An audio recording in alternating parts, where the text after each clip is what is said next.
Hey there, Survivor YouTubers. This is Kevin from the Super Fun Time Show. And today we're going to talk a little bit about one of the most interesting things that came out from the last episode, which is the hidden immunity idols that Chef Probst has loved putting in those little bird cages. And they were found. The remaining two at Soka and Tika were finally pulled out of their cage and freed, like a prisoner who's been stuck in there a long time, like Shawshank. And we realized from when they were uncovered by Danny and Carolyn, the two new idol founders, which I'm very happy that those are two people that actually got them, we found out that they're very unique in a way that's completely different than we've ever seen in the game before. Now, before I explain real quick, I just want to let you know you should subscribe to this channel and have more content on Survivor through season 44 and also through the off season, where we'll be going through old school stuff. So if you want to have a super fun time, subscribe to this channel. Anyway, so let's get on with the video itself. So from episode 1, we saw that Brandon got the hidden immunity from Ratu. And when the cage was unlocked and in front of everyone in the tribe,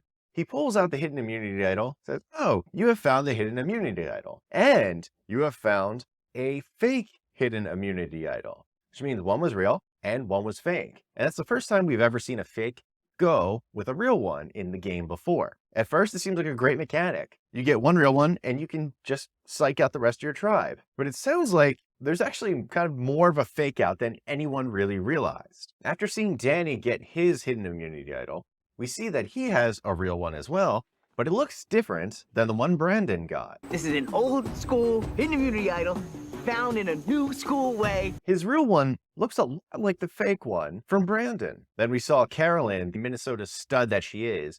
She found her hidden immunity idol, and her real one looks like Danny's fake one. This is the hidden immunity idol, and these are just some beads of nothing. They have no power. So what we come to learn is if you look at the idols individually, there's a medallion, there's a coin, and there's beads. Whatever the real one is a fake one for one of the other tribe members. So for Carolyn at Tika, her real one is the medallion type idol, but she has a separate set that's just a strand of beads. But the strand of beads is the real idol for Brandon at Ratu. And that creates a very interesting dynamic because you could use it as Danny did, which is you can take the real one and leave the fake one in the bag at Soka camp so that when people eventually do try to open up the cage, they're going to find a fake idol, if they can ever open it up, because Danny has the key. I don't know how they could get in. But if they ever did, they'll be truly dumbfounded by it being fake. This can create all kinds of issues for future in the game, specifically at the merge, or if they do a swap of some type.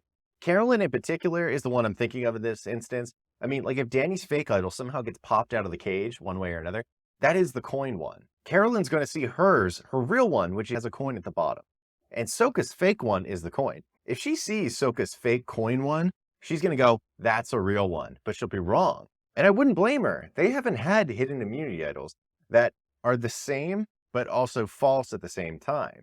This is actually a very interesting dynamic that I think they've introduced into the show beyond just the idea that you can fake someone out by hiding it randomly in the woods or leave it in the bag in the cage to make it look like the real one was never found. It's actually like a 3-layered attack that you could possibly do with this fake hidden immunity idol.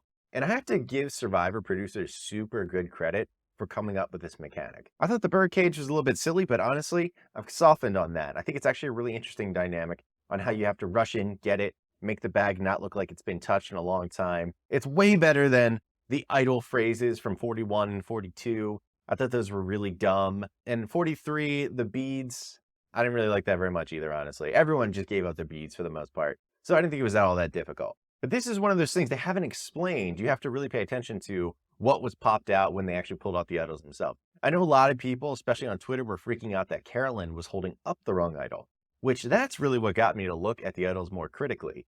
And no, Carolyn doesn't have the wrong idol at all. Which, by the way, messed up of Twitter to think that Carolyn is stupid enough to have the wrong idol played. She's not a dumb lady, okay? I will say, in finding the idol, I became a bigger Danny fan because Danny was essentially invisible in the first episode. And episode 2 showed that he's probably a pretty cool guy. And I love Carolyn anyway, so that's not a surprise. But we're going to see what Ratu can do. Hopefully Kane is the one that ends up getting the hidden immunity idol again. And I'm kind of curious, does that mean Brandon keeps the fake idol now? I'm not really sure how that's going to play out, but I guess we'll see. Just quick hit impressions. I liked episode 2 of Survivor 44. I think the season's off to a great start. Partially, though, they've shown a lot of the people that I really like. And some characters, they just keep coming through as really likable people. And I know some of the Twitterverse turned on Carson a little bit after the last episode, but listen, I don't know why Carson withstands so much. He seems to be a nice guy. He can go really far in the game, and I think I'll really end up liking him. But he's a preseason player people loved, I think, because he kind of looked like Tom Holland. But, you know, this is the game. They're going to play like this, and they're going to have some ups and downs. So you're going to have to get used to it. But that's going to do it for this video. Just want to do kind of a quick explainer for those of you who are trying to figure out the idol madness ahead of season 44, episode 3. So this is super exciting. Thank you for stopping and watching this video. And again, please hit the subscribe button because I'm going to be doing more videos on Survivor 44 and beyond. I have tons of ideas. I'll also be doing some giveaways on this channel because honestly, just want to promote it. And, you know, it's fun to share in nerddom. For example, I have a perfectly valuable Ratu buff right here that potentially we're going to be giving away on this channel. So make sure to subscribe and pay attention to what is going on so you can potentially win said Ratu buff. Thank you again. Hope you have an amazing day. And just remember, Scared money don't make no money.